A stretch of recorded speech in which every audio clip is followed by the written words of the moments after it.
पाहत आहोत विश्वविनायक न्यूज, ग्रामीण जनतेचा बुलंद आवाज।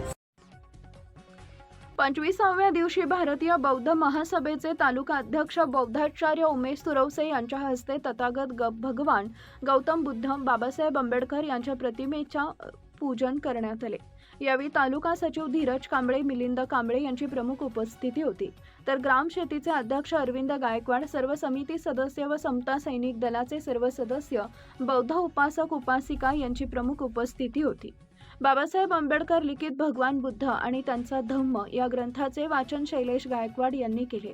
प्रवचनकार बौद्धाचार्य उमेश सुरवसे यांनी तथागत भगवान बुद्ध यांचा जन्म, लग्न, शाक्यसघात प्रवेश, गृहत्याग, प्रवज्जा भृगऋषी, तत्वज्ञान, आलार कालम, समाधी मार्ग, वैरागी तपस्वी, सुजाता, बौद्धगया, वेरुवला, सम्यक संबोधी, बोधिसत्व, बुद्ध, वर्षावास, सम्राट अशोक राजे, भगवान बुद्ध विशारद, विश्वरत्न डॉक्टर बाबासाहेब आंबेडकर, भारतीय बौद्ध महासभा तालुका शाखा उमरगा इत्यादी विषयावर सखोल मार्गदर्शन केले।